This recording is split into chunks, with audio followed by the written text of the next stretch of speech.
Assalamualaikum warahmatullahi wabarakatuh. Waalaikumsalam warahmatullahi wabarakatuh. Innal hamdalillah nahmaduhu wa nasta'inuhu wa nastaghfiruh wa na'udzu billahi min shururi anfusina wa min sayyiati a'malina. Man yahdihillahu fala mudilla lahu wa man yudlil fala hadiya lahu. أشهد أن لا إله إلا الله وحده لا شريك له وأشهد أن محمدا عبده ورسوله صلى الله عليه وعلى آله وسلم. يا أيها الذين آمنوا اتقوا الله حق تقاته ولا تموتن إلا وأنتم مسلمون. أما بعد. Jamaah sekalian, Bapak Ibu yang berbahagia, kita kembali bersyukur kepada Allah Tabaraka wa Ta'ala. Di pagi hari ini kita dimudahkan untuk bisa berkumpul di salah satu rumah Allah, yaitu masjid, dalam rangka kita beribadah kepada pencipta kita yang menghidupkan dan yang akan mematikan kita nanti. Kita beribadah kepadanya karena Allah lah satu-satunya Rabb, ilah yang kita sembah.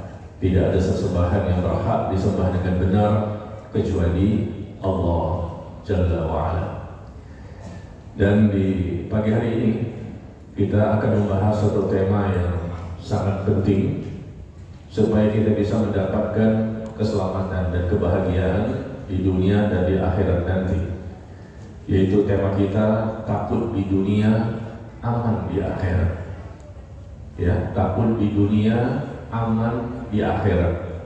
Syaratnya seperti itu. Aman di akhirat berarti kita akan dimudahkan menuju surga. Dan akhirat itu dimulai dengan alam kubur, kehidupan alam akhirat. Al-qabru awwalu badazil akhirah. Kubur itu tempat pertama kali kehidupan alam akhirat. Barang siapa yang selamat di kubur, dia akan dimudahkan untuk proses berikutnya. Tetapi barang siapa yang tidak selamat di kubur, maka dia akan berat dan sulit memasuki fase berikutnya. Jadi aman di akhirat artinya mulai awalnya alam kubur dia sudah aman, langsung mendapatkan nikmat kubur. Atau mungkin awalnya siksa kubur lalu kemudian berpindah menjadi nikmat kubur. Jadi siksa kubur tidak sampai hari kiamat.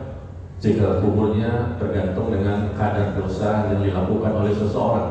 Bisa jadi ada orang yang langsung mendapatkan nikmat kubur, atau mungkin dia merasakan dulu siksa kubur, ya sesuai dengan kadar dosa sekian lama, setelah itu berpindah mendapatkan nikmat kubur. Intinya seseorang yang sudah mendapatkan nikmat kubur maka dimudahkan proses berikutnya. Tetapi seseorang yang mendapatkan siksa kubur tidak pernah berhenti sampai hari kiamat, maka tentu peluang yang sangat besar mereka akan berlanjut mendapatkan siksa api neraka. Berarti tidak ada rasa aman nanti di akhirat. Ya, mulai alam kubur saja sudah disiksa terus sampai hari kiamat, setelah itu berlanjut jadi dipersulit dan diperberat prosesnya. Dibangkitkan di padang mahsyar ketika dihisab dengan hisab yang berat, melewati sirat, dia terjungkal dan seterusnya. Nauzubillah min dzalik. Jadi kita inginkan adalah aman di akhirat. Proses yang sangat panjang, karena dunia sebentar, mungkin 60, 70 atau mungkin 80 tahun seseorang pasti akan mengalami kematian, berapapun usia kematiannya. Tetapi dibandingkan dengan usia akhirat begitu panjang dan kekal abadi selama-lamanya, tentunya kita ingin aman, aman dan aman. Artinya dilindungi, dijaga, diberikan naungan oleh Allah ketika nanti berada di alam akhirat dan ujungnya adalah surga. Tetapi untuk mendapatkan rasa aman ini ternyata harus memiliki syarat selama di dunia. Apa itu? Memiliki rasa takut kepada Allah. Kita beribadah kepada Allah dengan 3 modal. Pertama, rasa cinta kepada Allah, rasa takut kepada Allah, dan rasa harap kepada Allah. Yang kita ingin bahas di sini rasa takut. Takutnya di dunia, bukan di akhirat. Ketika di dunia memiliki rasa takut yang benar, Kita katakan yang benar, karena banyak juga orang yang memiliki rasa takut tetapi tidak benar. Karena rasa takutnya tidak sesuai dengan syariat, tidak sesuai dengan Quran dan hadis Nabi Sallallahu Alaihi Wasallam. Jadi takut di dunia dengan benar pasti aman nanti di akhirat. Ya, coba nanti kita bahas dan insya Allah nanti juga ada artikelnya dan bisa dilihat di sosial media saya ya, di Telegram Najmi Umar Bakar. Nah, sebelum kita mulai pembahasan kita ini, saya mau tanya dulu, Bapak Ibu, ikhwan dan akhwat sehat semuanya? Zahirnya sehat, batinnya sehat, sudah soleh dan soleha semua? Sudah bertakwa semuanya? Sudah jelas sebagai penghuni sorga? Mau masuk sorga? Mau sekarang?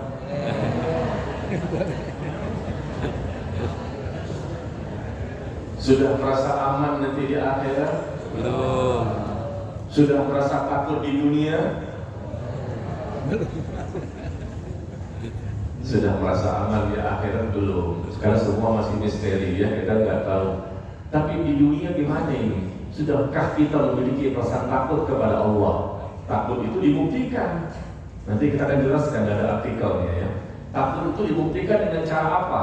Karena banyak orang yang mengatakan takut kepada Allah. Ya insya Allah semua muslim siapapun mereka mengatakan takut kepada Allah. Bahkan Yahudi dan Nasrani pun juga bisa mengatakan kami takut kepada Allah. Tapi dalam penerapannya kehidupan sehari-hari, ternyata mereka melakukan kesyirikan, melakukan kebid'ahan, melakukan kemaksiatan, melakukan kemungkaran, penyimpangan, kejelekan, kejahatan. Nah itu berarti bohong ya, seseorang yang katanya punya rasa takut kepada Allah. Ada beberapa contoh nanti kita akan lihat, contoh rasa takut kepada Allah yang bisa kita lakukan selama di dunia. Ya, saya akan posting sekarang di Telegram saya. Silakan jamaah, Bapak Ibu, ikhwan dan akhwat melihat postingan di Telegram. Artikel tentang tema yang kita bahas ya, sekedar untuk memudahkan kita memahami tema yang kita bahas ini.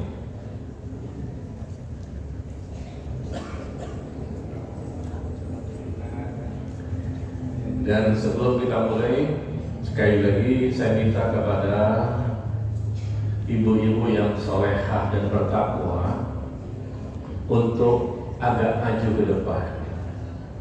Pesan sponsor dari panitia, tolong ya agak maju ke depan ibu-ibu, dirapatkan, dirapikan, sufufakum, luruskan dan rapatkan softnya, karena masih banyak ibu-ibu yang baru hadir, barangkali tempatnya terbatas ya.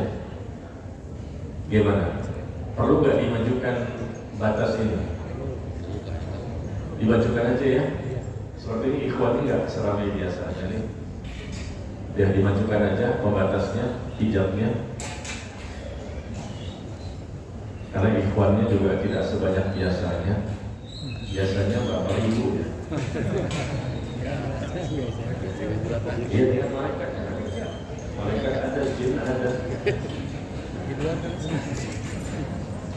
Iya, dimajukan ke depan ya. Mohon maaf ibu-ibu yang solehah, agak bergerak sedikit ya, maju ke depan.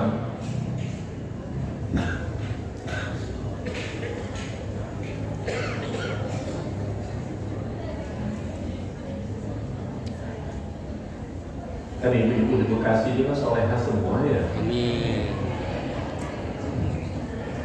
Iya, diomongin solehah langsung bergerak tuh, langsung berpindah maju ke depan. Alhamdulillah. Udah belum? Kita tunggu sampai zuhur ya.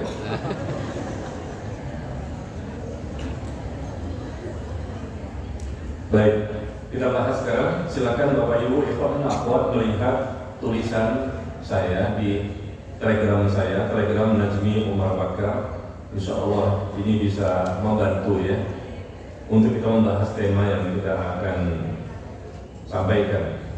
Jadi takut di dunia, aman di akhirat. Takut di dunia, aman di akhirat. Kita boleh dengan firman Allah Tabaraka wa Ta'ala, wa amma man khafa maqama rabbih wa nahan nafsa 'anil hawa fa innal jannata hiyal ma'wa. Ini pertama ya, Allah berfirman, adapun orang-orang yang memiliki rasa takut kepada kebesaran Rabb-nya dan menahan diri dari keinginan hawa nafsunya, maka surgalah nanti tempat tinggalnya. Ini janji Allah, pasti enggak?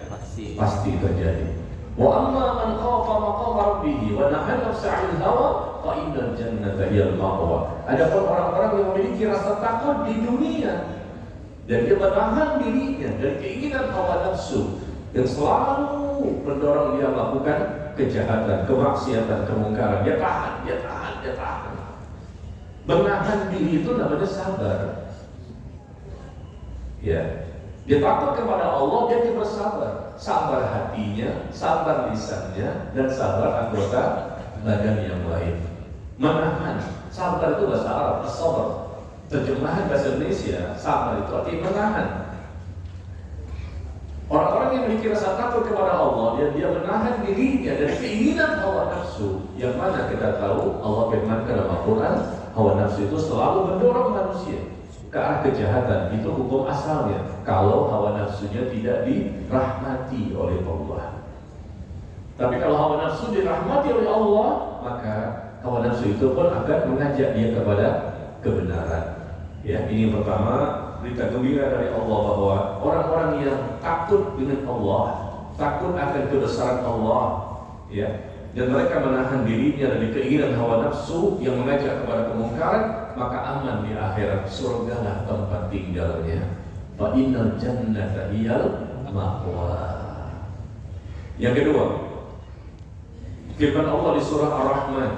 Yang tadi yang pertama An-Nazi'at ya. Yang kedua di surah Ar-Rahman, wa liman khafa maqama rabbih jannatan fa bi ayyi ala'i rabbikuma tukadziban. Dan bagi orang yang takut sekali lagi, takutnya di mana? Di dunia. Dan bagi orang-orang yang memiliki rasa takut akan saat menghadap Rabb-nya nanti di akhirat, mereka mendapatkan dua surga. Aman di akhirat nanti. Maka nikmat Tuhanmu yang manakah kamu dustakan? Fa bi ayyi ala'i rabbikuma tukadziban? Wa liman khafa maqama rabbih jannatan. Bagi orang yang memiliki rasa takut kepada Allah, takutnya di dunia, mereka nanti mendapatkan jannatan, dua surga. Berarti aman. Rasa aman di akhirat itu pasti diinginkan oleh seluruh makhluk. Manusia, jin, malaikat, siapapun ingin memiliki rasa aman nanti di akhirat. Kondisi yang sangat menegangkan, mengerikan, menakutkan. Ternyata syaratnya pertama surah An-Nazi'at, yang kedua surah Ar-Rahman. Sama, memiliki rasa takut di dunia dengan rasa takut yang benar. Yang ketiga, kita baca kembali di surah At-Tur. Ya, di surah At-Tur ayat ke-26 dan 27. Kembali Allah menginformasikan, qalu inna kunna qablu fi ahlina musyfiqin famanallahu 'alaina wa waqana 'adzabas samum. Ini kondisi orang yang sudah masuk ke dalam surga. Penghuni surga akan berkata, ini masalah gaib, kita belum berada di sana. Mudah-mudahan ada di sana. Ya. Dan Allah menginformasikan bahwa mereka penghuni surga mengatakan, sesungguhnya kami, ini penghuni surga, sesungguhnya kami dahulu waktu di dunia, sewaktu berada di tengah-tengah keluarga kami memiliki rasa takut akan azab Allah. Lihat modalnya. Kami ketika di dunia, sewaktu berada di tengah-tengah keluarga kami memiliki rasa takut akan azab Allah. Lalu Allah memberikan karunia kepada kami dan memelihara kami dari azab neraka. Dijaga mereka dari azab neraka, berarti aman di akhirat. Apa modalnya? Rasa takut. Kita mengambil 3 contoh ini ayat yang mau sebutkan ya. Ternyata modalnya rasa takut.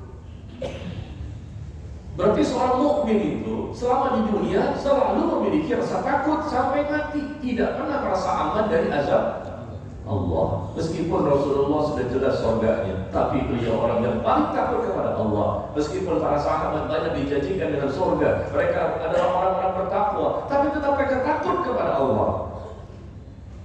Kalau andai kata sudah bertakwa pun, andai kata nih soleh-soleha bertakwa, tiba-tiba setelah itu dia tidak punya rasa takut, maka dia pun akan berubah menjadi orang munafik, turun iman menjadi murtad dan keluar dari Islam.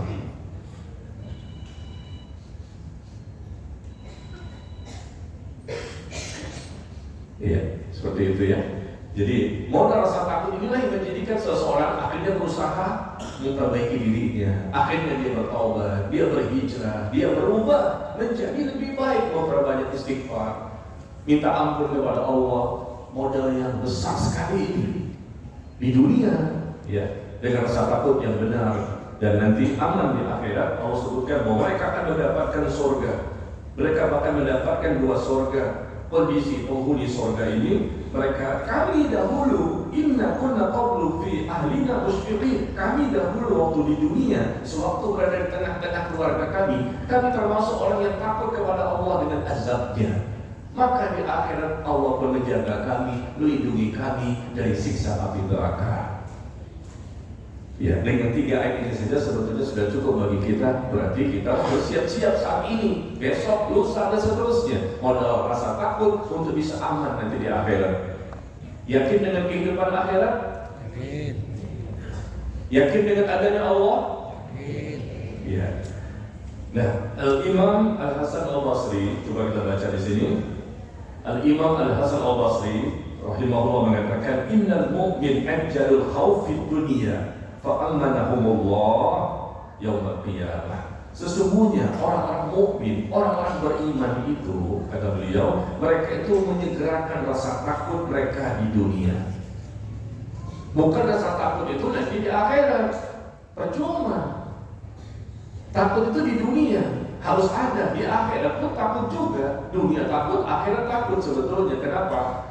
Karena kita ketika berada di akhirat, sebetulnya Allah memberikan rasa aman ya kepada orang-orang beriman. Tetapi rasa takut ketika berada di padang mahsyar, rasa takut ketika akan melewati sirat, ini selamat apa enggak ya, selamat apa enggak. Sebetulnya Allah berikan keamanan nantinya, tapi awalnya kita juga takut. Begitu ya, mudah-mudahan. Jadi ketika itu Al-Imam Hasan Al-Basri mengatakan, sesungguhnya orang-orang beriman itu akan menyegerakan rasa takut mereka kepada Allah di dunia, sehingga Allah memberikan rasa aman kepada mereka nanti di akhirat. Itu ciri khas orang-orang mukmin. Ya. Wa innal munafiqin, adapun orang-orang munafik, mereka menunda akharul khauf fid dunya. Mereka menunda rasa takut mereka di dunia, sehingga Allah jadikan rasa takut bagi mereka kelak di hari kiamat. Dia tunda rasa takutnya, ya nantilah, ya ayo ngaji yuk, nantilah, ayo bertobat, nantilah, ayo ya nantilah setelah pensiun. Kapan antum mau ibadah? Nanti setelah anda meninggal dunia. Menunda, seakan-akan hidup ini selamanya, padahal mati itu pasti. Sudah banyak contoh-contoh orang yang mati kan. Subhanallah, kita banyak lalainya, banyak lupanya, ya. Jadi ini ciri-ciri orang-orang beriman. Selalu dia menyegerakan, bersegera. Bahkan Allah mengajak, wasari'u ila maghfiratin min rabbikum wa jannatin 'arduha as-samawati wal ardh u'iddat lil muttaqin. Bersegeralah kalian, bersegera. Allah enggak butuh kepada manusia, tapi Allah mengajak kepada hamba-Nya, ayo bersegera. Jangan tunda-tunda, bersegeralah kalian menuju ampunan dari Allah dan mendapatkan surga yang luasnya seluas langit dan bumi, yang diperuntukkan hanya bagi orang yang bertakwa saja. Itu di surah Ali Imran 133. Allah mengajak kepada hamba-Nya, bersegera, jangan tunda-tunda, bersegera untuk memiliki rasa takut selama di dunia. Nanti Allah berikan ampunan, Allah berikan surga seluas langit dan bumi. Dan yang bisa memiliki rasa takut kepada Allah dengan sebenar-benarnya hanyalah orang yang bertakwa. Ya, jadi ucapan ini benar sekali ya, bahwa orang-orang mukmin saja yang bisa memiliki rasa takut kepada Allah selama di dunia. Nanti di akhirat pun mereka juga takut, tapi rasa takut mereka itu akhirnya hilang. karena Allah berikan rasa aman. Tapi orang-orang munafik, muslim tapi munafik, apalagi kafir, muslim munafik saja, mereka menunda rasa takut ini. Lalu mereka selama di dunia melakukan kejahatan, kemungkaran, penyimpangan, akidah rusak, ibadah rusak, akhlak rusak. Akhirnya nanti di akhirat baru mereka memiliki rasa takut karena sudah melihat hakul yakin ketika sudah berada di alam kubur, berada di padang mahsyar, dan ketika sudah berada di neraka. Baru terbukti di dunia hanya cerita, tapi di akhirat nanti nyata semua apa yang Allah sebutkan dalam Al-Quran dan Rasul sebutkan dalam hadis. Ya. Di dunia dijadikan bahan candaan ya, neraka saja dijadikan bahan candaan loh. Iblis saja mungkin nggak berani kali.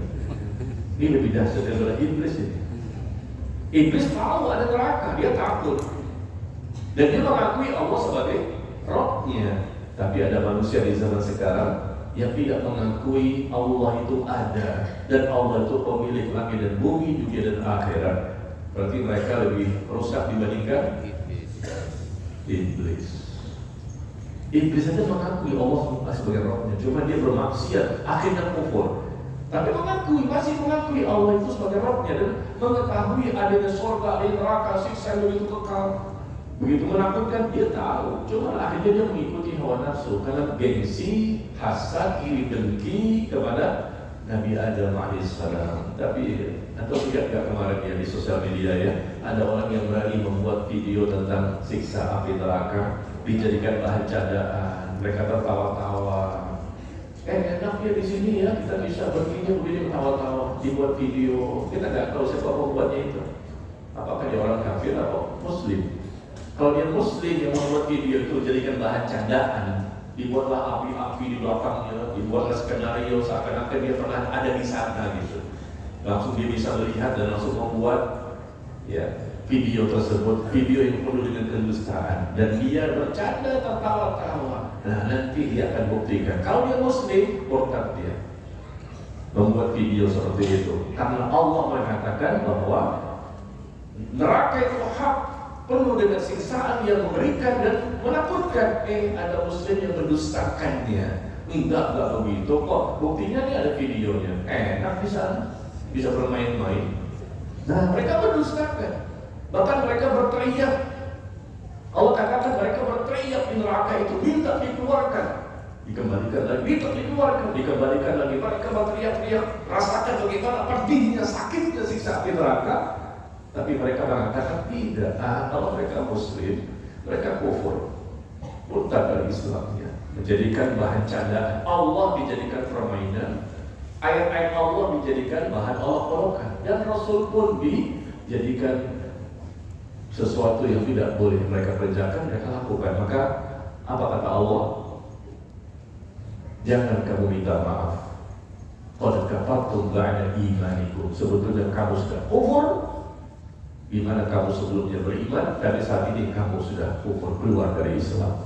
Ya, baik. Jadi segerakan rasa takut kita kepada Allah selama di dunia, mumpung kita masih hidup ya. Orang-orang yang ada sekarang di alam kubur, mereka merasa menyesal. Coba dulu kami memiliki rasa takut ya kepada Allah selama di dunia. Udah terlambat. Ya, baik. Kita baca kembali. Yahya bin Mu'ad rahimahullah pernah ditanya, siapakah manusia yang paling aman? Yahya bin Mu'ad rahimahullah ditanya, siapakah orang yang paling aman nanti pada hari kiamat? Siapa orang yang paling aman? Yahya bin Mu'ad, seorang ulama besar, ditanya ya. Maka beliau mengatakan orang yang paling aman nanti di akhirat adalah orang yang hari ini di dunia dia memiliki rasa paling takut kepada Allah. Orang yang paling takut kepada Allah di dunia, mereka orang yang paling aman nanti di akhirat. Takut kita seberapa banyak nih, level derajat rasa takut kita. Masing-masing orang berbeda-beda kan? Tidak semuanya sama seperti kita sholat. Apakah ketika kita sholat khusyuk kita sama? Berbeda-beda khusyuk satu dengan yang lain. Dan itu menentukan pahala ibadah sholatnya. Begitu juga rasa takut. Orang yang paling aman nanti di akhirat adalah orang yang paling takut selama di dunia. Paling tinggi rasa takutnya di dunia, mereka paling aman. Ya. Kemudian juga Al-Imam Ibnu Rajab. Imam Ibnu Rajab rahimahullah mengatakan bahwa ditanyakan kepada sebagian orang-orang salaf terdahulu, ditanyakan kepada ulama-ulama salaf terdahulu, siapakah orang yang paling nikmat kehidupannya? Yang paling nikmat kehidupannya itu siapa? Apakah kita jawab orang yang paling nikmat, orang yang paling kaya? Mobilnya mewah, rumahnya megah, uangnya sangat banyak, luar biasa, kesehatan juga selalu bersama dengan dia. Inilah orang yang paling nikmat, istrinya banyak, anaknya banyak, hartanya banyak, barangkali begitu. Tidak demikian. Orang-orang salaf terdahulu ketika siapakah orang yang paling nikmat? Yang paling nikmat adalah jasad-jasad yang sudah berada di bawah tanah, yang mereka telah aman dari azab kubur, dan mereka pun sedang menantikan balasan surga. Itulah orang yang paling nikmat. Jasad-jasad tubuh yang sudah berada dikuburkan, yang mereka dikuburkan karena mereka meninggal dunia. Jasad-jasad ini berada di bawah tanah, artinya mereka dikuburkan, dan mereka pun aman dari azab kubur. Berarti mereka mendapatkan nikmat kubur, dan mereka sedang menunggu balasan yang lebih baik, yaitu balasan surga. Inilah orang yang paling nikmat. Hidup di dunia 70 tahun, barangkali 80 tahun, menunggu proses menunggu di alam kubur. Jamaah sekalian, nunggu saja nih, belum sampai hari kiamat. Proses menunggunya saja bisa jadi mungkin jutaan tahun. Nunggunya saja kapan terjadi hari kiamat, mungkin bisa jadi jutaan tahun, kita nggak tahu. Tapi dibandingkan, coba bandingkan, dunia cuma 70 tahun, itu juga kalau sampai ya 80 tahun, itu juga kalau ada bonus luar biasa. Bisa jadi ada orang 30-40 sudah meninggal dunia. Bahkan kemarin tetangga saya 2 tahun meninggal, anak kecil. Baru 2 tahun meninggal. Kenapa?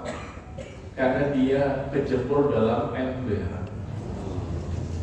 Orang tuanya tidak menjaganya. 2 tahun kecebur dalam ember, tidak bisa bernafas, akhirnya meninggal. 2 tahun baru tetangga. Saya lihat ada bendera kuning. Ya, siapa yang meninggal ini? Ada tetangga. Dikasih tahu, anak kecil Pak Ustaz, 2 tahun, anaknya si Fulan. Kenapa? Tenggelam di ember. Ember besar gitu, dia mungkin main-main air di situ, tenggelam, dia tidak bisa bernafas. Siapa yang bisa tahu usia seseorang? 2 tahun masih panjang perjalanan kan? Tapi mungkin karena kelalaian dari orang tuanya, sehingga usianya pun sampai di situ. Allah sudah takdirkan semuanya. Baik, ya. Jadi orang yang paling nikmat hidupnya, jangan tertipu ya. Mereka lah orang yang paling kaya, paling sehat badannya, paling banyak dunianya. Tidak. Orang yang paling nikmat kehidupannya, kata orang-orang salaf terdahulu, adalah jasad-jasad mereka sudah dikuburkan, lalu mereka pun ya aman dari azab kubur, dan mereka pun sedang menunggu balasan surga dari Allah setelahnya. Inilah orang yang paling nikmat, ya. Meskipun mungkin di dunianya mungkin dia orang yang miskin, sakit-sakitan, ya, kehidupannya banyak ujian, banyak cobaan, ya, mungkin seperti itu. Tapi dia bertakwa, nanti dia mati, dialah orang yang paling berbahagia di antara seluruh manusia. Ya. Nah, sekarang baru kita masuk contoh ya. Contoh di antara bentuk rasa takut orang-orang mukmin selama mereka hidup di dunia. Apa saja contohnya?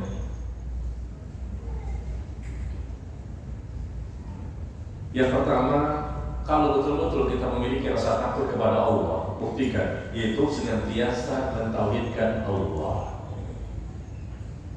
Hukumnya wajib. Senantiasa mentauhidkan Allah. Kalau ada seorang muslim atau manusia mereka tidak mentauhidkan Allah, melakukan kesyirikan, apalagi sengaja, tidak sengaja saja sudah keluar mereka dari Islam. Ya, karena mereka tidak mau untuk ilmu, mudah untuk dipahami sebetulnya, tapi mereka malas untuk belajar. Akhirnya mereka jatuh kepada dosa syirik. Ya, dan ini bisa mengeluarkan pelaku dari Islam. Ketika ada orang yang senantiasa mentauhidkan Allah, mengesahkan Allah, tidak melakukan dosa kesyirikan, dan di mereka selalu ikhlas niatnya dalam beribadah, maka mereka akan aman nanti di akhirat. Kita baca ayatnya. Di sini ada firman Allah di surah At-Tur, ya, ayat ke-26, 27 dan 28. Penghuni surga. nanti akan berkata, Allah sudah informasikan bahwa mereka pasti akan berkata seperti ini. Sekarang di surga belum ada manusianya, jin belum ada, karena mereka baru sampai tahapan alam kubur. Prosesnya masih panjang, tapi nantinya mereka akan berkata seperti ini, kata Allah. Mereka berkata bahwa sesungguhnya kami dahulu saat di dunia, sewaktu berada di tengah-tengah keluarga kami memiliki rasa takut kepada Allah, sehingga akhirnya Allah karuniakan kepada kami anugerah dan di mana Allah menyelamatkan kami dari siksa api neraka. Apa sih yang mereka lakukan? Ternyata lanjutan ayatnya adalah sesungguhnya kami dahulu waktu di dunia hanya menyembah kepadanya semata. Waktu di dunia kami hanya menyembah kepada Allah semata. Inna kunna min qablu nad'uuhu. Nah, ini kuncinya. Kami selama di dunia senantiasa selalu menyembah kepada Allah, beribadah kepada Allah, berdoa kepada Allah, dan tidak mempersekutukan Allah. Kalimat ini dimulai awalnya apa? Dari ayat ke-26. Kami waktu di dunia memiliki rasa takut kepada Allah, sehingga dibuktikan dia dengan mentauhidkan Allah. Dalilnya, mereka mentauhidkan Allah selama di dunia sampai mati. Ya mungkin barangkali dulunya pernah melakukan kesyirikan, tapi mereka sudah bertaubat. Kan masih ada waktu untuk diterimanya taubat. Ya, namanya manusia kan nggak semuanya dari awal itu memang mereka bertauhid. Bisa jadi kan seperti itu. Maksiat ini ya di masa dahulu kita mungkin tidak belajar, tapi setelah dia bertaubat, kalau taubatnya taubat nasuha, maka tidak ada lagi dosa bagi orang tersebut. Ya, ternyata di sini disebutkan penghuni neraka menyebutkan bahwa kami dahulu di dunia memiliki rasa takut kepada Allah dan dibuktikan mereka hanya menyembah kepada Allah semata. Ini bukti bahwa orang yang takut di dunia aman di akhirat, dan bukti takutnya dengan cara yang pertama apa? Mereka hanya menyembah kepada Allah, berdoa kepada Allah, beribadah hanya kepada Allah. Jangan minta-minta kepada makhluk. Banyak sekali nih kaum muslimin yang suka minta kepada makhluk. Masih banyak pelaku-pelakunya. Ya Rasulullah, selamatkan aku dari neraka Sa'ir. Ya Rasulullah, selamatkan aku dari neraka Khawiyah. Wahai Syekh Abdul Qadir Jailani, wahai Syekh Baidawi, wahai wali ini, wahai wali ini. Disebut-sebut, dipanggil-panggil orang sudah mati. Padahal mereka tidak dengar, dan mereka pun tidak tahu, karena mereka berada di alam yang lain. Kamu ada di dunia, mereka di akhirat. Meskipun datang ke kuburannya, bukan di situ kehidupan mereka. Itu cuma jasad, dan bisa jadi jasad mereka sudah habis. Mereka hidup kembali memang, tapi bukan di kuburan, di alam kubur, alam yang lain, alam barzakh, alam akhirat. Ya, ini masih kita lihat ya. Bahkan bukunya pun masih tersebar, dijual di pasaran. Doa-doa untuk berziarah kepada para wali. Saya beli buku itu. Saya pengen lihat sebagai bukti. Wahai wali fulan, bantulah saya, tolonglah saya, mudahkan urusan saya. Ini masih terbukti diajarkan di majelis taklim ya, atau ketika buku-buku ini tersebar di masyarakat sambil mereka berselawat. Ya Allah, meminta sama Rasulullah nggak boleh, apalagi meminta di bawah Rasulullah, tidak punya kekuatan apapun. Nah, ini masih banyak ya, syirkut doa, mempersekutukan Allah dalam masalah doa. Ya, baik, ini pertama ya, secara ringkas. Yang kedua, bentuk rasa takut orang-orang mukmin selama mereka hidup di dunia. Buktikan rasa takut kita dengan cara takut menyelisihi sunnah Rasul SAW. Itu buktinya. Takut untuk menyelisihi syariat yang Rasul ajarkan, tuntunannya, contohnya. Ya, kita beragama berdasarkan contoh beliau. Apa yang beliau praktekkan, yang beliau tuntunkan. Keterangannya ada, dalilnya ada. Rasa takut seorang mukmin itu takut kalau salah. Mereka udah ibadah nih, tapi takut salah dengan ibadahnya. Maka mereka belajar, sesuaikan dengan tuntunan Quran dan Sunnah. Jangan ibadah semaunya, hanya mengikuti ormasnya, partainya, golongannya. Islam bukan ormas, partai dan golongan. Islam itu agama dari Allah, tuntunannya Quran dan hadis yang sahih dengan pemahaman yang benar, sebagaimana Rasulullah dan para sahabatnya. Rasa takut kalau menyelisih sunnah Ya, maka mereka pun akan selalu berusaha ikhtiar mati-matian supaya ibadah mereka betul-betul cocok dengan contoh dan tuntunan. Maka di sini kita ambil ayatnya cukup sebagai perwakilan ya. Di surah An-Nur Allah berfirman, "Falyahdharil ladzina yukhalifuna 'an amri an tusibahum fitnah aw yusibahum 'adzabun alim." Maka hendaknya orang-orang yang menyelisihi perintahnya Rasul, hendaknya mereka itu memiliki rasa takut bahwa nanti mereka akan mendapatkan cobaan dan azab yang pedih. Tumbuhkan rasa takut orang-orang yang kalau mereka menyelisihi perintah Rasul, mereka akan mendapatkan itu balasan di dunia sebelum nanti balasan di akhirat. Jangan takut dengan istri, jangan takut dengan suami, jangan takut dengan anak, jangan takut dengan orang tua, jangan takut dengan tetangga dan lain-lain. Takut kita kepada Allah. Kalau sudah berkaitan dengan agama, tidak ada toleransi. Wah, kayak contoh juga. Kok tendang sih? Takut. Iya. Saya kalau ngomong begitu Pak, Ibu, ya agak semangat ini. Karena kalau saya ngomongin pelan-pelan, antum ngantuk nanti. Iya, apalagi kan jam 2 malam udah bangun, kencing. Jam 2 malam udah bangun kencing terus.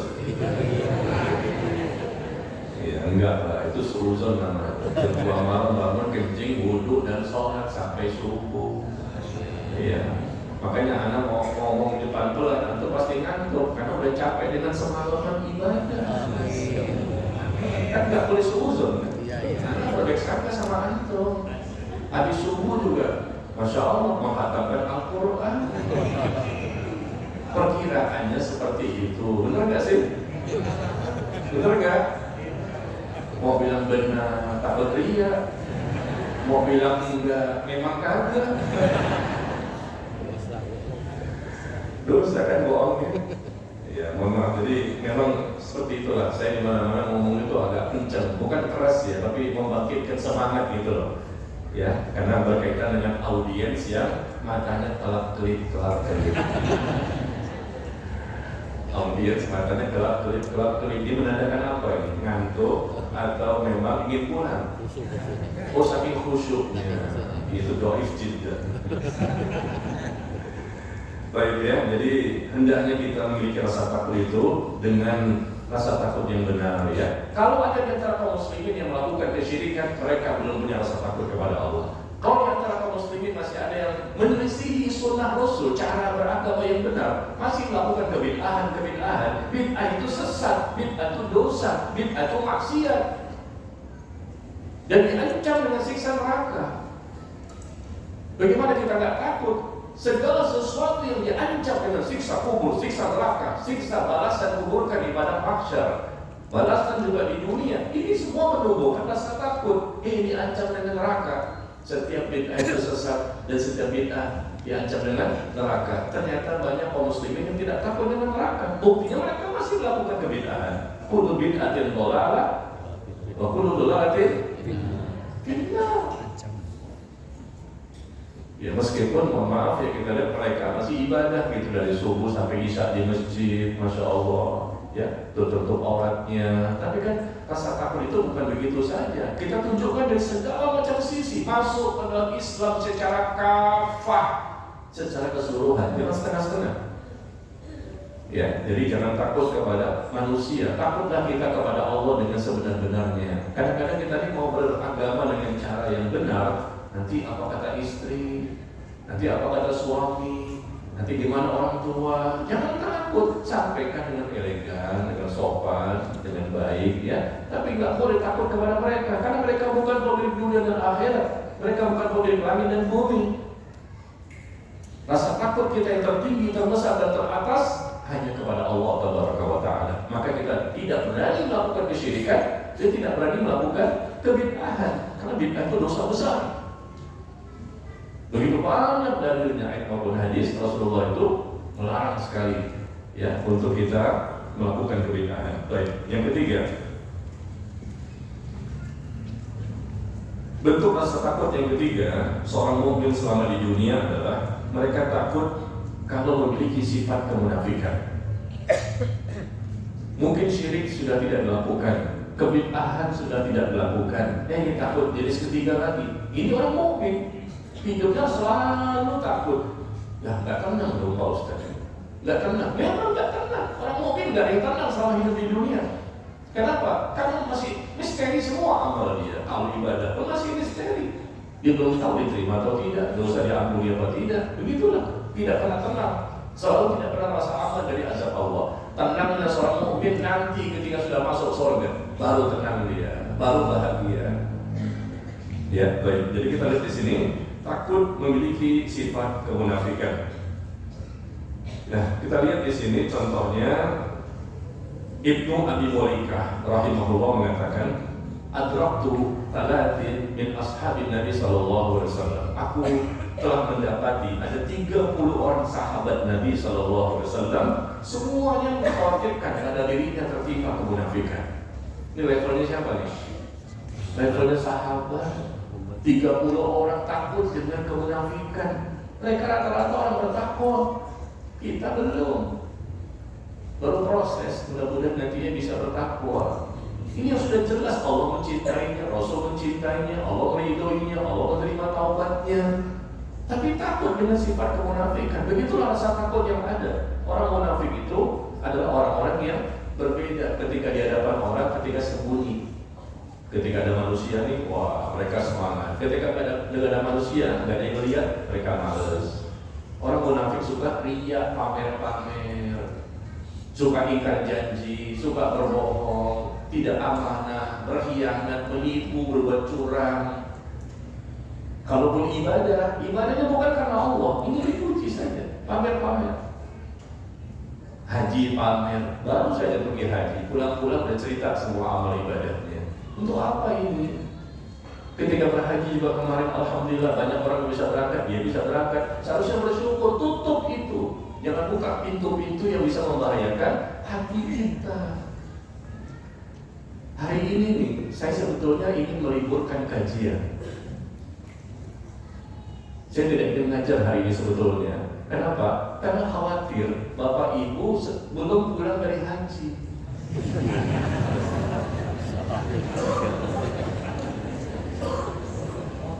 Iya kan? Saya khawatir Bapak Ibu belum pulang dari ibadah haji. Maka ntar saya takut, ini jamaahnya ada nggak nih? Asik. Ini jamaahnya ada nggak nih? Saya khawatir kan? Oh rupanya ada. Ternyata antum baru pulang dari haji furoda.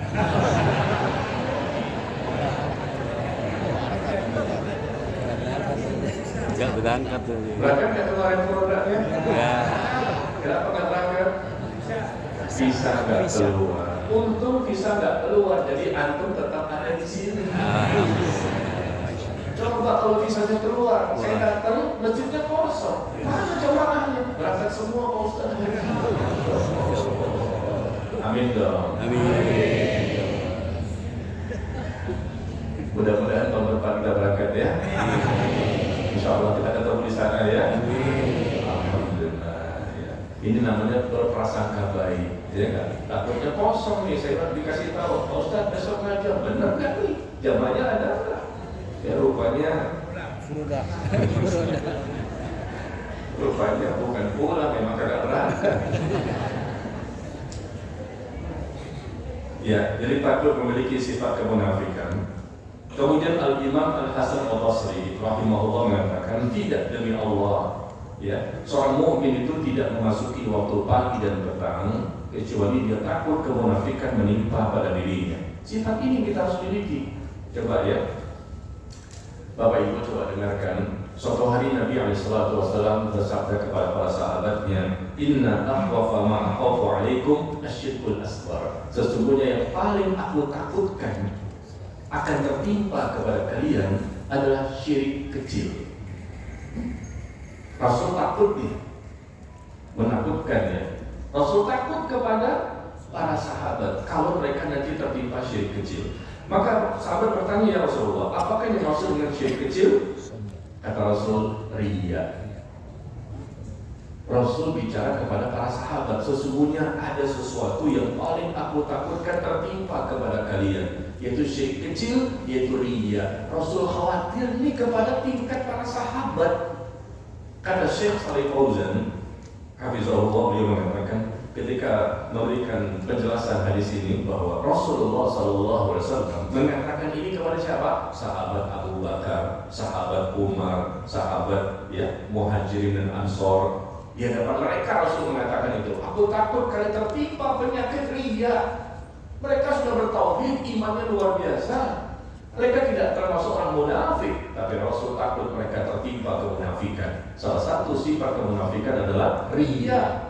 Sahabat Abu Bakar lakukan riya, Umar dan lain-lain. Ya, kata Syekh Shalih Fauzan, Rasulullah mengkhawatirkan mereka. Selevel mereka saja masih dikhawatirkan oleh Rasulullah.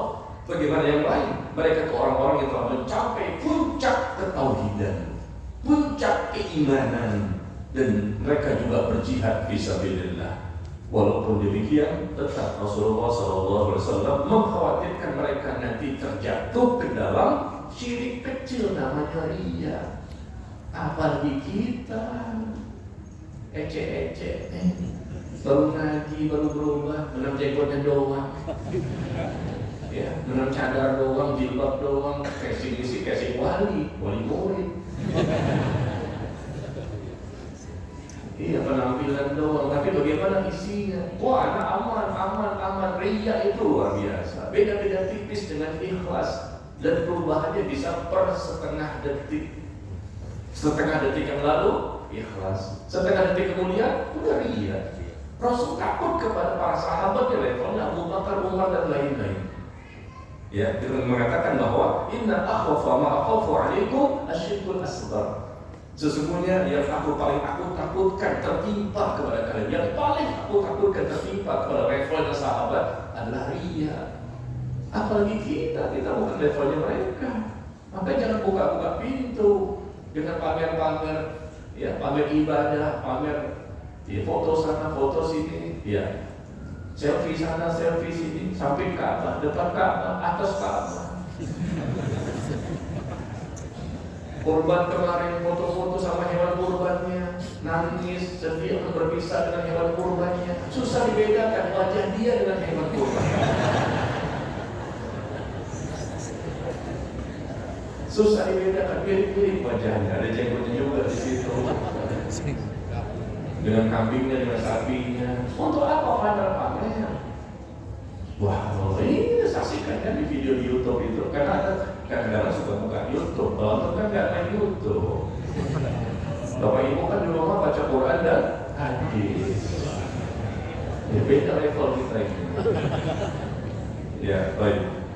Sekarang yang keempat. Kembali baca telegramnya ya.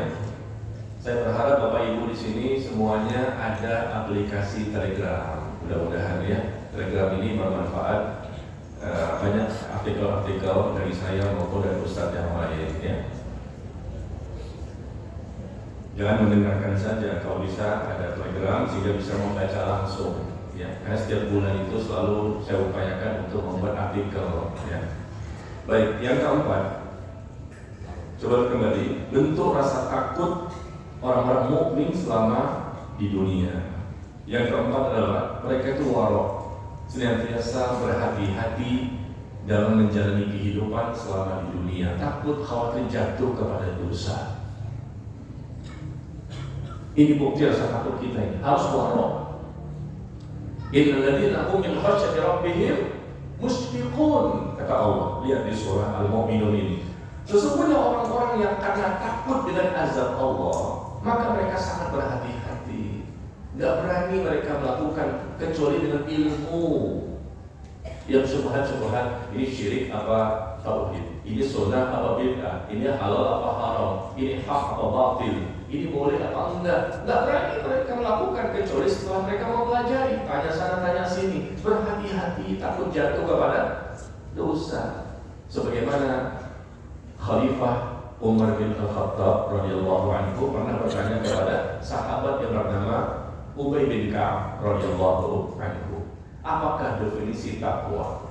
Takwa itu kata Ubay bin Ka'ab radhiyallahu anhu, takwa itu adalah engkau berjalan di atas batu-batuan yang tajam dan engkau akan pelan-pelan untuk jalan di atasnya. Itulah takwa.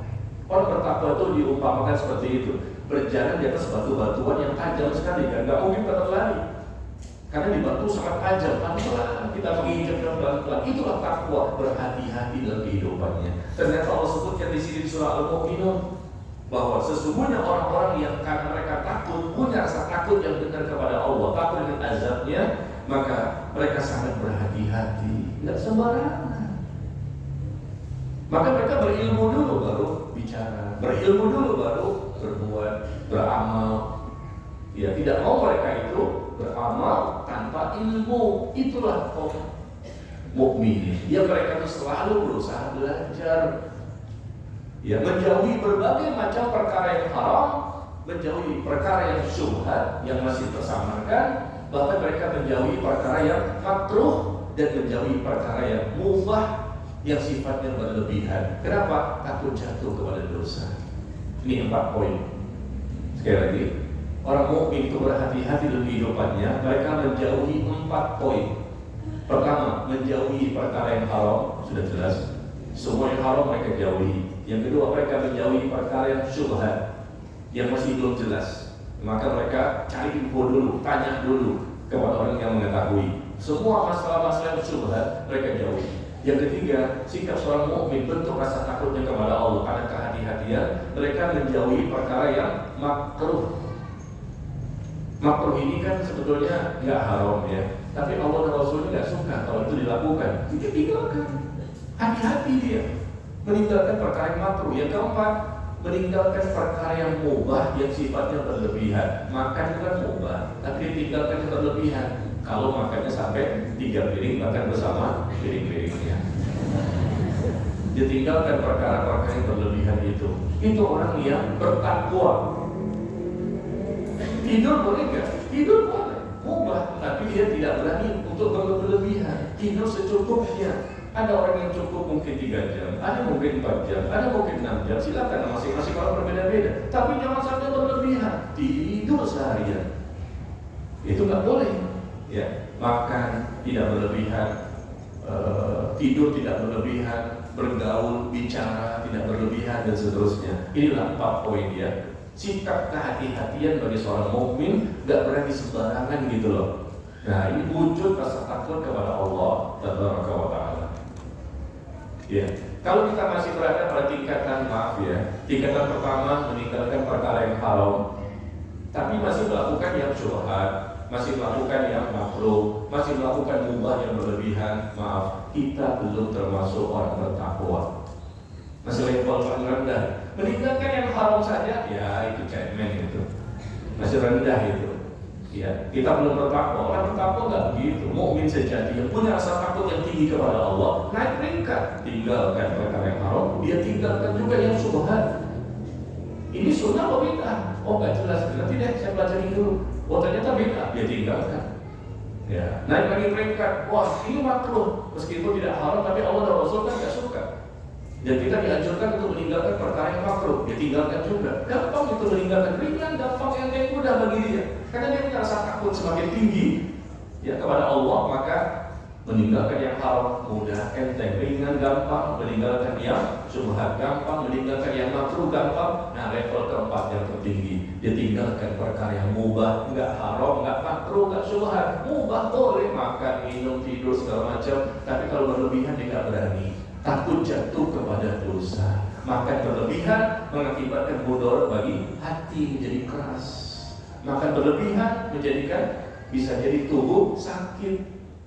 Makan berlebihan akhirnya maunya tidur aja, nggak khusyuk ketika ibadah, macam-macam mudaratnya. Itu ditinggalkan. Hukum asalnya boleh, tapi kalau berlebihan dia takut kepada mudarat yang besar. Nah itulah tingkat tertinggi. Dia tinggalkan itu semua sampai mubah yang berlebihan pun dia nggak mau melakukannya. Itulah orang yang betul-betul memiliki rasa takut, dan itu hanya bisa dimiliki oleh siapa? Orang yang bertakwa. Coba saya mau tanya Bapak Ibu, ikhwan akhwat yang hadir ini, levelnya antum itu yang pertama, kedua, ketiga, atau keempat? meninggalkan yang haram atau yang syubhat, bahkan yang makruh, bahkan yang mubah dan berlebihan. Antum levelnya di mana? Berubah Ustaz. Tidak berani menjawabnya, takut ria Pak Ustaz. Tapi saya perkirakan sepertinya level antum ini level keempat. Betul level keempat? Amin. Alhamdulillah. Ditanya betul apa enggak, jawabnya amin. Baru pertama. Baik, yang kelima. Yang kelima, bukti takut kita kepada Allah, takut di dunia, aman di akhirat, adalah mereka pasti banyak beramal saleh. Ya, orang mukmin ini pasti mereka banyak melakukan kebaikan, ketaatan, amal soleh yang benar. Ya, buktinya Rasul SAW mengatakan, "Man khafa adlaja, wa man adlaja balghal manzilah. Ala inna sil'atallahi ghaliyah, ala inna sil'atallahil jannah." Kata Nabi SAW, barang siapa yang takut, nah, barang siapa yang takut, buktinya seperti ini. Barang siapa yang takut kepada Allah, dia akan segera bersegera untuk melaksanakan amal soleh. Nggak ditunda-tunda, dia perbanyak amal soleh. Dan barang siapa yang bersegera, maka dia pun akan sampai ke tujuan. Dia akan mendapatkan ampunan dari Allah, rahmat dari Allah, cinta Allah, dan seterusnya. Ketahuilah barang dagangan Allah itu sangat mahal. Ketahuilah barang dagangan Allah itu adalah surga. Yang kita lihat di sini contoh hadisnya adalah ketika Rasul mengatakan barang siapa yang takut, ya man khafa adlaja. Barang siapa yang takut, maka dia pun akan bersegera, bergegas, bersegera. Ya, tidak ditunda-tunda. Untuk apa maksudnya di sini? Maksudnya adalah untuk melaksanakan amal soleh dan memperbanyak amal soleh mumpung masih di dunia, masih ada kesempatan beribadah. Karena sudah sampai di akhirat, tidak bisa lagi kita ibadah. Dan coba kita evaluasi ya, kita ini betul nggak sih punya rasa takut kepada Allah? Lihat poin 1, poin kedua, poin ketiga, poin keempat. Ya kayaknya ada 1, 2 yang kita belum. Nah berarti rasa takut kita ini belum maksimal ya, perlu diperbaiki lagi. Ya buktikan rasa takut itu dari poin-poin ini yang ada. Bahkan Al-Imam Al-Utsaimin rahimahullah, beliau mengatakan barang siapa dalam hatinya ada rasa takut kepada Allah, di hatinya ada rasa takut kepada Allah, pasti dia akan beramal saleh yang akan menyelamatkan dirinya dari perkara yang ia takuti. Pasti dia beramal saleh, jumlahnya juga banyak, berkualitas, kuantitas, banyak, ya, yang akhirnya menyelamatkan dirinya dari perkara yang ia takuti. Dan ini disebutkan oleh Syekh Utsaimin di kitabnya Syarah Riyadhus Shalihin. Baik, sekarang yang keenam. Yang keenam, bentuk rasa takut kepada Allah. Takut di dunia, aman di akhirat. Yaitu seorang mukmin itu takut setelah beramal soleh. Yang kelima tadi, memperbanyak amal soleh, pasti mereka kerjakan. Yang kedua, yang berikutnya yang keenam ini adalah takut setelah beramal soleh. Amal solehnya benar, ikhlas dan sesuai tuntunan contoh dalil keterangan. Tapi takut setelah beramal soleh. Itu ciri khas seorang mukmin. Rasa takut di dunia bukan di akhirat. Kita baca ya. Firman Allah di surah Al-Mu'minun ayat yang ke-60. Walladzina yu'tuna ma ataw wa qulubuhum wajilah annahum ila rabbihim raji'un. Dan mereka, kata Allah, dan mereka yang memberikan apa yang mereka berikan dengan hati yang penuh dengan rasa takut, memberikan suatu kebaikan, melakukan suatu kebaikan, melakukan ibadah dengan penuh rasa takut, karena mereka yakin bahwa sesungguhnya mereka akan kembali kepada Allah. Ya, takut itu ada karena yakin. Coba berdasarkan kayak gini, takut itu ada karena yakin. Kalau nggak yakin nggak mungkin takut. Kalau nggak yakin nggak mungkin sabar. Kalau nggak yakin nggak mungkin istiqomah. Yakin itu modal dari segala macam kebaikan, segala macam ketaatan. Yakin, ya, yakin kepada Allah. Makanya orang itu mau berkorban. Kita bahas kan di bulan yang lalu. Orang itu mau berkorban, dia buktikan cintanya kepada Allah. Dia yakin, maka dia siap untuk melakukan apapun. Yang penting Allah ridho, yang penting Allah mencintainya. Ya, di sini juga Allah mengatakan Mereka yang melakukan apa yang mereka kerjakan itu tentunya niatnya karena Allah sesuai dengan syariat. Lalu mereka takut karena mereka yakin bahwa mereka akan kembali kepada Allah. Mereka takut kalau amal itu tidak diterima. Maka penjelasannya di bawahnya, Aisyah radhiyallahu anha berkata ketika menanyakan tentang ayat ini kepada Rasulullah sallallahu alaihi wasallam, "Ya Rasulullah, apa maksud firman Allah yang disebutkan di atas? Apakah karena orang itu telah melakukan perbuatan mencuri, berzina, atau dia minum minuman keras, khamr, lantas setelah itu ditakut kepada Allah? Apakah itu maksudnya? Dia mencuri, berzina, dan minum minuman keras. Setelah itu dia takut kepada Allah, takut ancaman Allah nanti di akhirat. Takutnya nanti di akhirat.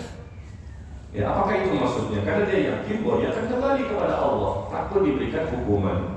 Maka Rasul SAW menjawab, La ya bintas Siddiq, bukan itu maksudnya, wahai putri Abu Bakar As-Siddiq, walakinnahum alladzina yasumun wa yusallun yatasaddaqun wa hum yakhafun an la yuqbal minhum. Tetapi mereka itu adalah, kata Rasulullah, orang-orang yang mereka senantiasa melakukan ibadah sholat, mereka juga berpuasa, mereka juga bersedekah dengan benar ibadahnya itu ikhlas dan sesuai tuntunan, tetapi mereka khawatir, takut kalau amal mereka tidak diterima oleh Allah.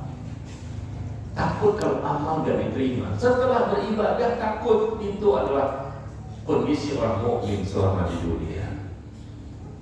Kita ada di sini kan, alhamdulillah Allah berikan hidayah, kita taklim sama-sama belajar ya. Tapi kan kita nggak tahu juga apakah datangnya kita ini berpahala kan? Kita udah ikhlas datang kemari, kita mempelajari yang benar juga insya Allah. Tapi kita pun nggak tahu ditulis sebagai pahala atau dosa. Harapan kita tentu pahala. Tapi kan nggak tahu semua bagaimana Allah yang menilai, bukan kita. Nah, rasa takut setelah beribadah apapun itu harus ada bukti. Ya, dia takut kepada Allah Taala. Ya, karena semua yang saya tulis di sini berdasarkan dalil ya. Saya cari dalilnya, saya masukkan beberapa poinnya ya, sehingga terangkumlah seperti ini. Dan yang terakhir, yang ketujuh,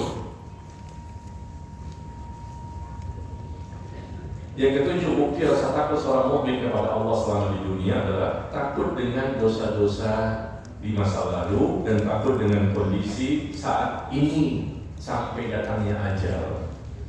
Ya, rasa takut seorang mukmin, takut di dunia, aman di akhirat. Kenapa bisa aman? Karena selama di dunia dia takut dengan dosa-dosa di masa lalu. Dulunya dia pelaku kesyirikan, dulunya dia pelaku kemungkaran, dulunya melakukan kebid'ahan, masya Allah. Dia udah taubat sih sebetulnya, tapi kan dia tidak mendengar, dia tidak tahu kalau Allah itu sudah menerima taubatnya. Allah menjanjikan, Allah pasti menerima taubat seorang hamba. Janji memang ada, tapi kan kita nggak tahu ini, nggak ada informasi dari Allah langsung bahwa Allah sudah menerima taubat kita. Rasa takut dengan dosa-dosa di masa lalu. Coba lihat 30 tahun yang lalu kita ada di mana? 20 tahun yang lalu ada di mana? Ya kita belum ngaji sunnah ini, belum berhijrah, belum bertaubat. Tidak semua kaum muslimin yang dari kecil sudah mengikuti manhaj salaf. Karena kita punya orang tua pun nggak paham, nenek kakek kita pun nggak paham, lingkungan di mana kita tinggal pun nggak semuanya paham. Sedikit sekali kaum muslimin, sangat sedikit yang betul-betul dari kecil itu sesuai dengan manhaj salaf, betul-betul mengikuti sunnah, cara beragama dengan tuntunan Rasulullah dan para sahabat. Kebanyakan kita ini apa? Mantan-mantan. Termasuk saya. Mantan kita. Dulunya kita manusia. Dulunya kita manusia. Sekarang manusia juga. Ya, coba kita lihat di sini perkataan dari Al-Imam Al-Hasan Al-Basri rahimahullah. Beliau mengatakan, "Innal mu'min, sesungguhnya mukmin itu memasuki waktu paginya dalam kondisi bersedih, dan memasuki sore juga dalam kondisi bersedih. Paginya nangis sedih, sorenya nangis sedih. Masya Allah, para ulama seperti ini levelnya. Para ulama yang suka bersedih, suka menangis, ya. Ini orang-orang yang soleh, bukan para ulama itu nggak mungkin mereka tertawa, terbahak-bahak, berteriak-teriak, gembira luar biasa. Nggak mungkin ulama seperti itu. Ya, kenapa? Karena mereka memiliki sikap yang takut, yang paling takut kepada Allah di muka bumi saat ini siapa? Ulama. Innama yakhsyallaha min ibadihi ulama. Sesungguhnya yang punya rasa takut kepada Allah di antara semua hamba Allah ini, yang paling takut kepada Allah, kata Allah, adalah para ulama.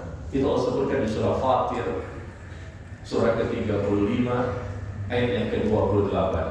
Ya, surah ke-35 ayat ke-28. Kata Allah, innama yakhsyallah. Sesungguhnya yang takut kepada Allah dari seluruh hamba Allah yang ada di muka bumi ini, yang betul-betul punya rasa takut, hanya para ulama. Ulama itu nggak mungkin dia tertawa terbahak-bahak, selalu bergembira yang luar biasa. Bukan nggak boleh tertawa ya, tapi yang berlebihan gitu nggak mungkin. Sekelas level ulama itu nggak mungkin. Karena dia takut. Takut apa ini? Takut dengan dosa-dosa di masa lalu dan dosa-dosa di masa akan datang. Tidaklah mungkin baginya untuk bisa menghindari perkara tersebut, karena dia senantiasa berada di antara dua perkara yang menakutkan. Dua perkara ini yang menakutkan. Pertama, takut akan dosa yang telah berlalu dalam kondisi dia tidak mengetahui apakah Allah akan mengampuni dosanya atau tidak. Yang kedua, takut dengan ajalnya, umur yang tersisa. Saat ini sih sudah bagus kan, tapi yang tersisa kita nggak tahu besok hari depan. Kadang ada orang yang paginya mukmin, sorenya kafir.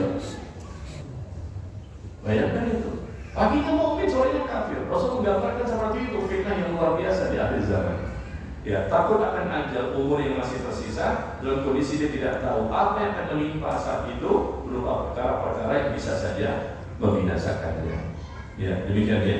Inilah yang bisa saya sampaikan pada kondisi pertemuan hari ini.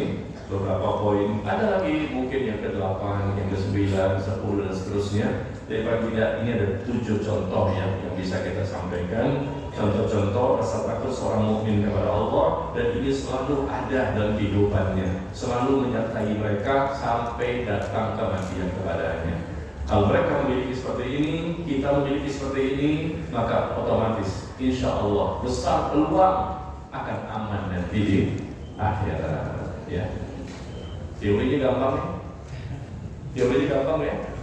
Prakteknya gimana? Iya, sampai di sini ada pertanyaan?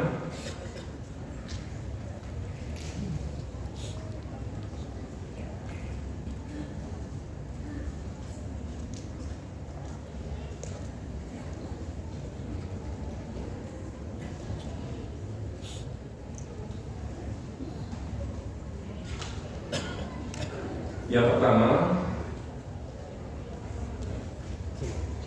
kenapa Allah memberikan rasa takut? Kenapa Allah memberikan rasa takut kepada hamba-Nya? Karena dia punya rasa takut itu, dia bisa taat dan menjauhi maksiat.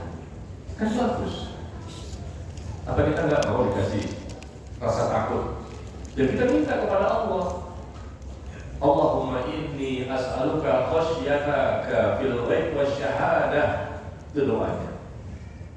Ya Allah, aku mohon kepadamu rasa takut dalam kondisi terang-terangan maupun sembunyi-sembunyi. Dimanapun kita berada, selalu takut. Allahumma inni as'aluka khasyataka fil ghaib wasyahadah. Ya Allah, aku mohon kepadamu rasa takut, ya dimanapun berada, dalam kondisi terang-terangan, di hadapan manusia, tidak ada manusia, kita selalu punya rasa takut. Kenapa? Dengan rasa takut kita punya keinginan yang kuat, termotivasi untuk beribadah, melakukan ketaatan, dan tidak berani melakukan kemaksiatan. Ya.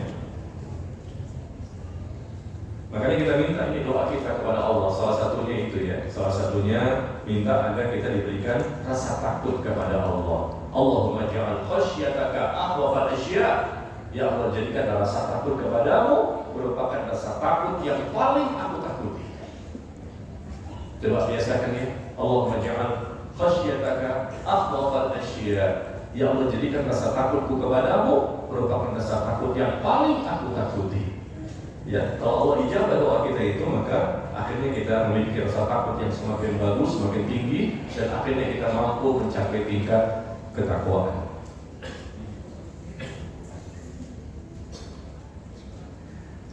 Ustaz, bagaimana orang yang meninggal di hari Jumat yang di dalam hadis dikatakan tidak ada pertanyaan kubur? Apakah dia juga akan aman di akhirat nanti? Orang yang meninggal di hari Jumat disebutkan di hadis akan terhindar dari fitnah kubur. Artinya dimudahkan. bukan tidak ditanya. Ya, terhindar dari fitnah. Fitnah ini pertanyaan-pertanyaan. Dan akhirnya bisa terhindar dari siksa kubur. Karena dia bisa menjawab. Ya, bisa menjawab 3 pertanyaan itu kan. Siapa Tuhanmu? Siapa Nabimu? Apa agamamu? Itu fitnah. Akhirnya dia bisa terhindar dari siksa kubur.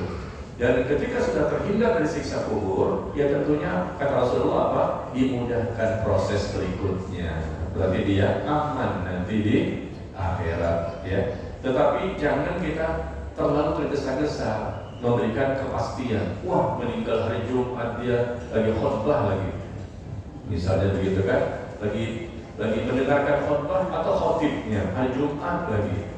Atau mungkin lagi baca Quran, lagi sholat, langsung pasti. Jangan memastikan, kita nggak tahu rahasia Allah. Memang meninggal di hari Jumat, tapi untuk menentukan dia husnul khotimah atau tidak, yang tahu secara pasti siapa? Allah. Jadi bagaimana? Kita cuma mengatakan mudah-mudahan dia husnul khotimah. Kalimatnya begitu ya, berhati-hati ya. Mudah-mudahan semoga dia husnul khotimah. Jangan terburu-buru. Kadang-kadang nih netizen kan komentarnya, wah ini husnul khotimah nih, udah jelas surganya nih. Wah, dia bisa memberikan syafaat nanti. Wah jelas begini, udah jelas. Siapa bilang? Kita nggak tahu secara pasti. Tapi kan yang meninggal lagi sholat, Pak Ustaz. Kan dia meninggal lagi baca Quran. Atau tahu dari mana? Bisa jadi sebelumnya dia melakukan kesyirikan dan belum bertaubat. Ini contoh ya. Di zaman Rasulullah SAW ada sahabat yang meninggal dunia ketika perang jihad fisabilillah, badannya berdarah-darah, dia bisa membunuh banyak orang-orang kafir ketika perang ini. Lalu dia meninggal dunia. Para sahabat mengatakan, wah mati syahid dia jelas sebagai penghuni surga. Kata Rasulullah, la huwa finnar. Laki-laki ini, sahabat ini berada di neraka. Di neraka kata Rasulullah. Sahabat kaget loh, kok bisa? Kan berperang, kan ibadah ini luar biasa, bukan lagi sholat ini, perang, berdarah-darah, dia bunuh banyak orang kafir. Apa sebabnya Rasul mengatakan lah dia termasuk penghuni neraka? Karena dia mengambil harta rampasan perang. Ya, dia mengambil harta rampasan perang, ghanimahnya itu. Ada juga yang lain. Hadis yang lain, dia meninggal karena bunuh diri. Dan sahabatnya kan nggak tahu kalau dia mati itu dengan cara seperti itu, bunuh diri atau mengambil harta rampasan perang. Orang kan lihat secara zahirnya, wah ini meninggal karena tadi kan habis perang, mati syahid dia, surga dia. Kita katakan semoga. Karena takutnya kita salah menilai. Karena di zaman Rasulullah pernah terjadi seperti itu. Bahkan apa? Ada 3 golongan yang akan ditanya nanti di hari kiamat kan? Yang pertama siapa? Orang yang mati syahid, dia berperang. Allah bertanya kepada dia, apa yang telah kau lakukan? Aku berperang karena engkau ya Allah. Kata Allah, kadzabta, engkau bohong. Kamu berperang kemarin di dunia itu dalam rangka agar disebut pemberani. Niatnya beda, disebut pemberani. Kamu berperang bukan karena Allah. Maka Allah perintahkan malaikat untuk menyeret wajahnya dan dilemparkan ke neraka. Orang-orang mengatakan, wah ini mati syahid, dia pahlawan tanpa tanda jasa, dimakamkan di taman Kalibah. Barangkali begitu kan? Wah hebat sekali, banyak pujian-pujian kepadanya. Di hadis Rasul sebutkan bahwa ada 3 golongan yang akan dihisab, diadili nanti pada hari kiamat. Yang pertama orang yang dikategorikan mati syahid, ternyata kata Allah tidak, karena niatnya ternyata berubah. Niatnya bukan karena Allah, tapi ingin disebut sebagai orang yang pemberani. Begitu juga orang yang menuntut ilmu, baca Quran, dia bersedekah. Orang lain bilang, oh bersedekah, infak, dia ini orang dermawan banget ya.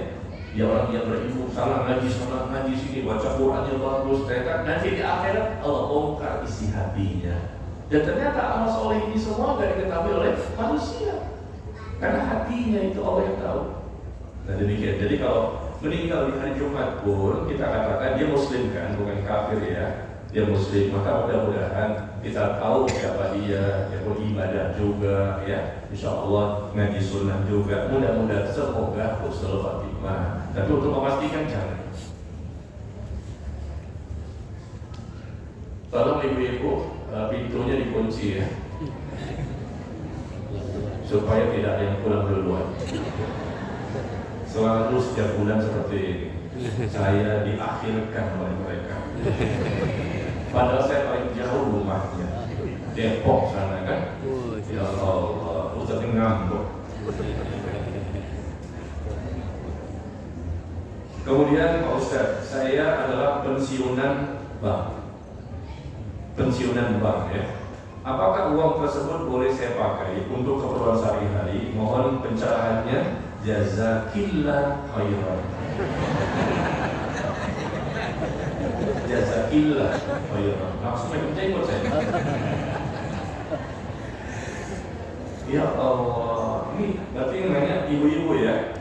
Berarti bisa dimaklumi. Kan mereka nggak dengar. Nggak dengar juga. Nggak dengar kalau saya itu sebagai suara laki-laki. Mereka dengarnya suara yang perempuan. Makanya jazakillah ini ya Allah. Untuk perempuan jazakillah Bu, untuk laki-laki jazak Allah. Jadi kalau pensiunan bank, berarti kan kita tahu bank itu kan praktiknya riba. Riba kan haram, uang riba ya. Prakteknya itu dengan transaksi riba. Bank apapun, baik konvensional ataupun yang syariah, kodowai, sabi mawon. Ada ribanya di situ. Maka bolehkah dipakai ke pensiunan? Enggak boleh. Tidak boleh dipakai uang itu untuk apapun. Dipakai, diambil, kasih ke orang miskin. Andai kata pensiunan ini sudah memiliki harta yang lain, punya alternatif yang lain, barangkali dia punya usaha yang lain, atau anaknya sudah menanggung hidupnya dalam 1 bulan itu, maka pensiunan itu kan hasilnya riba juga. Baik gaji maupun pensiunan itu semuanya harta riba. Ya, transaksi riba dari bank tadi, maka nggak boleh dipakai kecuali kalau betul-betul kepepet darurat terdesak. Itu boleh. Terpaksa di mana untuk makan sehari-hari gimana? Nggak ada pilihan. Ya, andai kata seperti itu ya. Karena mereka nggak punya usaha yang lain, anaknya pun tidak ada satupun yang memberikan nafkah kepadanya. Ya, kalau nggak begini, nggak makan lagi, kan begitu. Ya, terpaksa darurat. Kalau memang levelnya seperti itu, nggak apa-apa, tapi jangan berlebihan. Secukupnya saja digunakan itu untuk kebutuhan sehari-hari ya. Tapi selama anaknya sudah bisa memberikan nafkah dan mereka juga sudah punya usaha yang lain, maka baik itu ribanya, bunga banknya, uang pensiunannya, gajinya, semuanya nggak boleh. Itu harta yang haram. Karena mekanisme bank itu dengan transaksi riba.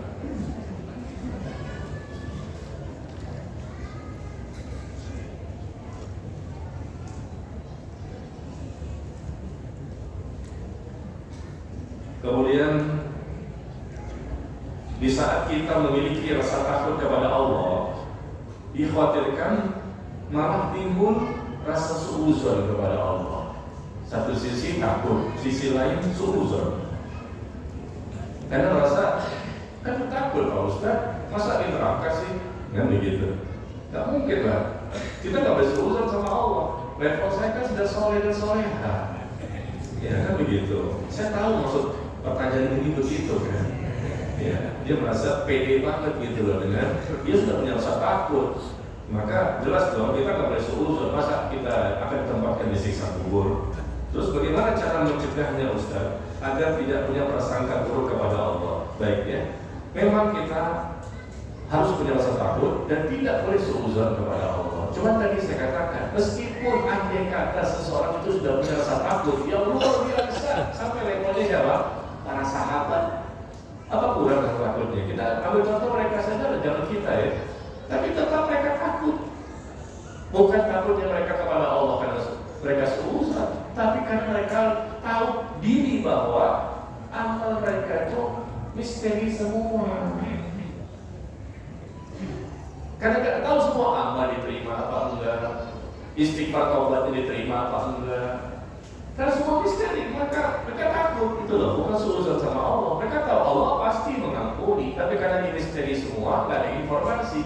Coba lihat levelnya Rasul dan para sahabat, turun ayat tentang mereka. Di mana Allah mengatakan Allah terima taubat mereka. Laqad taballahu 'alan nabi, Allah terima taubatnya Nabi dan kalangan sahabat Muhajirin dan Ansar. Allah mencintai mereka, Allah meridhai mereka. Dijelaskan turun ayat tentang mereka. resmi, bukan misteri lagi. Tetap mereka takut. Begitu akan mati, Abu Hurairah nangis. Begitu akan mati, Abu Darda nangis. Begitu akan mati, Uzaifah bin Al-Yaman menangis. Begitu akan mati, Abu Musa Al-Asy'ari menangis. Rata-rata sahabat nangis. Dan kita siapa? Gitu. Jadi bukan seuzon di sini, tapi memang karena ketidaktahuan dengan amal yang kita lakukan itu diterima atau tidak. Kan yang menilai Allah bukan kita. Dan kalaupun andai kata diterima, sebagaimana Rasul dan para sahabat kan sudah jelas turun ayat tentang mereka diterima, tetap saja mereka takut. Dan mereka kondisi tidak sedang seuzon, ya.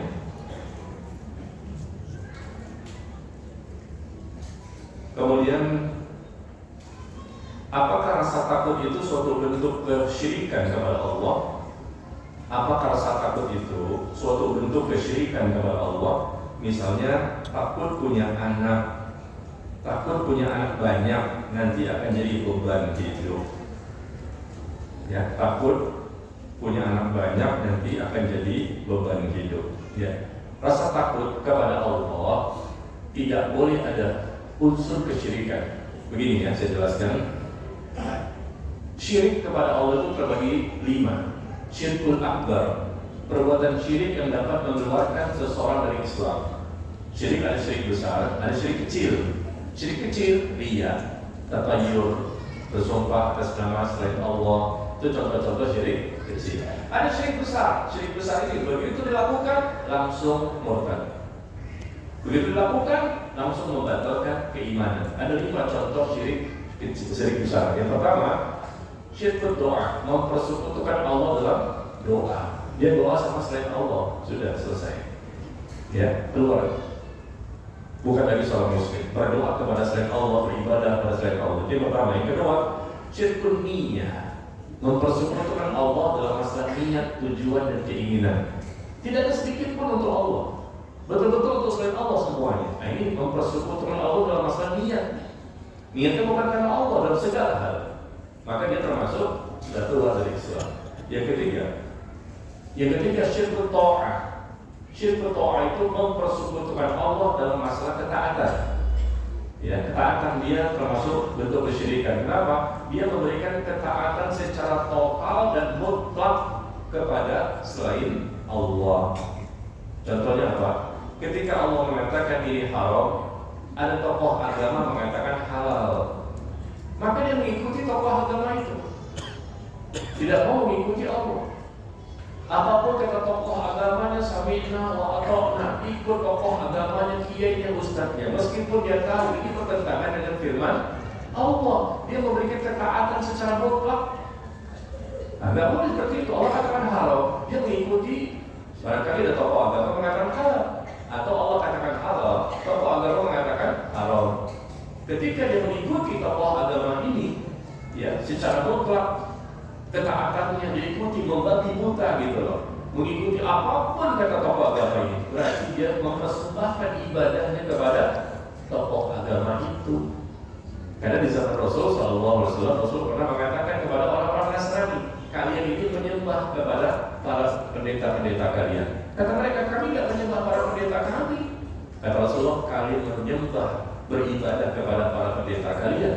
Mereka kalian melakukan kesyirikan. Buktinya, ketika Allah mengatakan haram dan pendeta mengatakan halal, kalian pun ikut mengatakan halal.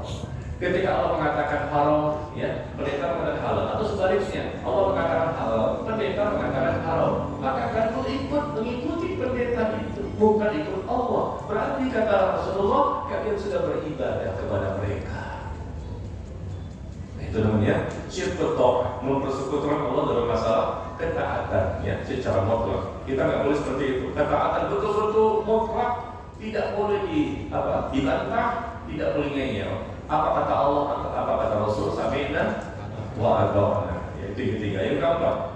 Yang keempat bentuk syirik besar yang dapat mengeluarkan pelakunya dari Islam adalah syirkul khauf.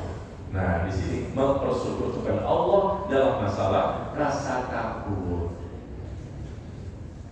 Syirik dalam masalah takut, kenapa? Karena dia takut kepada sesuatu, lalu dia agungkan, dia muliakan, dia tinggikan. Rasa takutnya seperti rasa takutnya kepada Allah. Bahkan lebih besar lagi rasa takutnya kepada selain Allah dibandingkan kepada Allah. Itulah namanya rasa takut yang ada nilai kesyirikan. Kalau kita takut dengan hewan ular misalnya, oh ada ular, ada singa, itu tabiat manusia, itu boleh. Rasa takut dengan sesuatu, misalnya ada petir, ada kilat menyambar, ada gempa bumi, kita takut, itu boleh. Nah, itu manusiawi, tabiat kita. Tapi kan kita tidak sertai dengan pengagungan kan, memuliakan hewan tersebut. Ya, kita agungkan hewan itu, kita tinggikan hewan itu kan tidak. Kita takut sama hewan biasa saja karena dia hewan. Dan kita takut dengan mudarat yang akan diberikan kepada kita.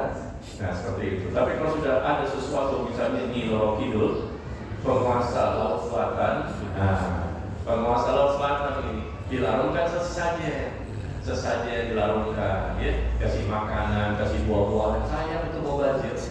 Atau mungkin ada kepala kerbau yang dipendam di gunung ini sebagai persembahan. Nah itu rasa takut lalu diiringi dengan persembahan. Nah itu yang syirik. Rasa takut yang diiringi dengan apa? Meninggikan, memuliakan dan membesarkan sesuatu, itu syirik.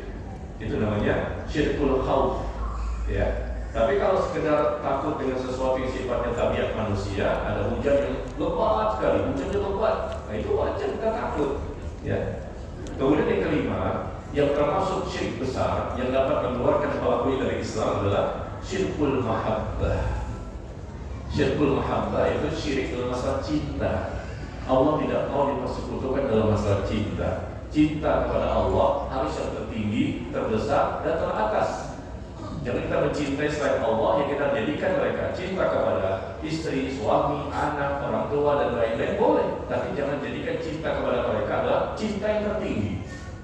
Ya Allah inginkan kita meletakkan cinta yang tertinggi, terbesar dan teratas yang disertai dengan pengagungan. Ya kita muliakan Allah, kita tinggikan Allah, itulah namanya tauhid.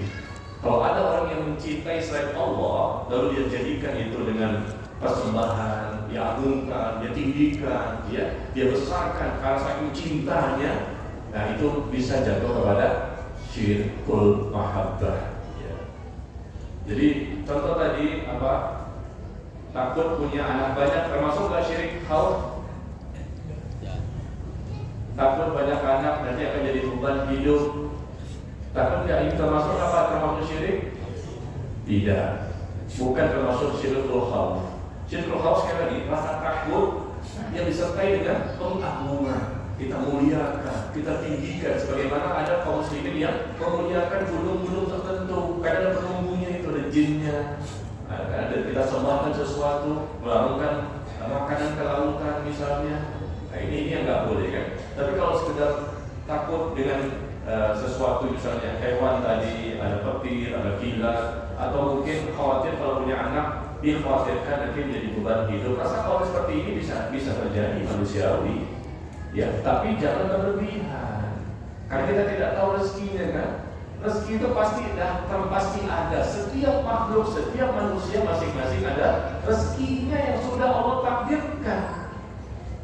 Ya, jadi jangan takut berlebihan. Tapi kalau andai kata takut berlebihan pun tidak kita kategorikan termasuk syirik.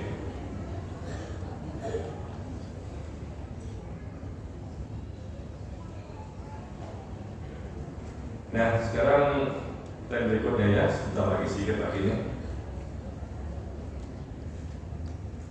Apakah kita bisa juga disebut ulama?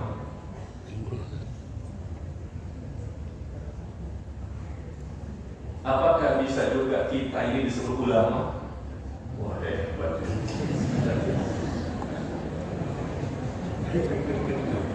Takut saya jawabnya. Apakah kita ini juga bisa disebut ulama? Karena kita ini punya rasa takut kepada Allah. Apa beda dengan kita dengan ulama? Beda dengan tipis. Takut saya jawab. Karena kita juga punya ilmu. Biasa-biasa saja Pak Ustaz. Ini urusannya biasa-biasa saja. Ini yang nanya siapa nih? Saya kasih hadiah. Bayangkan, ucapan terakhir biasa-biasa saja. Ulama itu bukan manusia biasa, antumnya yang biasa. Atau biasa-biasa saja. Ulama bukan biasa-biasa saja. Ulama itu orang yang tinggi imannya, banyak amalnya, dan ilmunya bagaikan samudra lautan, luas sekali. Tingkat iman, ilmu, amalnya di atas rata-rata. Nggak sebagaimana kita orang awam. Mereka banyak sekali ilmunya, banyak sekali amalnya, tinggi sekali imannya, dan mereka juga banyak sekali pengorbanannya, perjuangannya untuk Islam. Dakwahnya berpuluh-puluh tahun, hidupnya untuk Allah, bukan untuk pribadi. Habis waktunya itu untuk dakwah Islam menyebarkan kebenaran.